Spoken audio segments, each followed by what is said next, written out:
આગળ વાત કરીએ જામનગર સીમવાડી વિસ્તારમાં 10 થી વધુ ગાયના મોત થયા। ઇલેક્ટ્રિક શોક લાગતા ગાયના મોત થયા। જામનગર નજીક આવેલા ચેલા ગામની આ ઘટના છે, જ્યાં વાડીના તારમાં લગાવેલા વીજ કરંટથી ગાયોના મોત થયા હોવાનું હાલ તારણ સામે આવ્યું છે। જીવદયા પ્રેમીઓએ વાડીના માલિક વિરુદ્ધ કાર્યવાહી કરવાની માંગણી કરી છે।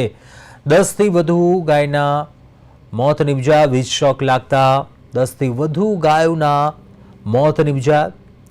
વાડીના તારમાં વીજ કરંટ લાગતા મોત નિપજ્યા હોવાની વિગતો છે, જ્યારે જીવદયા પ્રેમીઓ છે તેમનામાં ભારે રોષ જોવા મળ્યો છે। જામનગર નજીક આવેલા ચેલા ગામની આ ઘટના છે કે જ્યાં વાડીના તારમાં લગાવેલા વાડી વિસ્તારમાં 10 થી વધુ ગાયોના મોત નિપજ્યા હતા અને ઇલેક્ટ્રિક શોક લાગતા ગાયોના કરુણ મોત નિપજ્યા હતા। જામનગર નજીક આવેલા ચેલા ગામનો આ બનાવ છે કે જ્યાં વાડીમાં લગાવાયેલા તારમાં વીજ કરંટ લાગતા ગાયોના મોત નિપજ્યા। જીવદયા પ્રેમીઓમાં પણ ભારે રોષ જોવા મળ્યો છે અને વાડી માલિક વિરુદ્ધ કાર્યવાહી કરવામાં આવે તેવી માંગણી કરી છે। વધુ વિગતો સાથે સંવાદદાતા સાગર સંઘાણી ફોન લાઈન પર જોડાયા છે। સાગર, સમગ્ર મામલો સામે આવ્યો છે, 10 થી વધુ ગાયોના કરંટ લાગવાથી મૃત્યુ, શું વિગતો?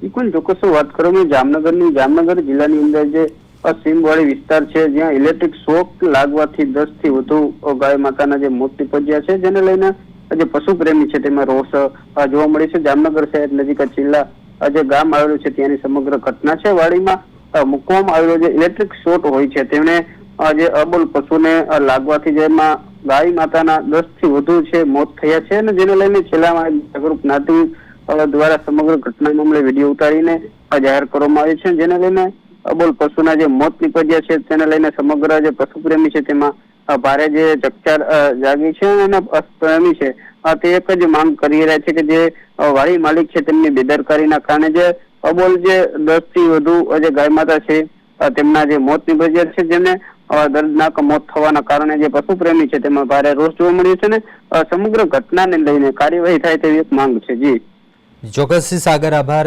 જાણકારી આપવા બદલ।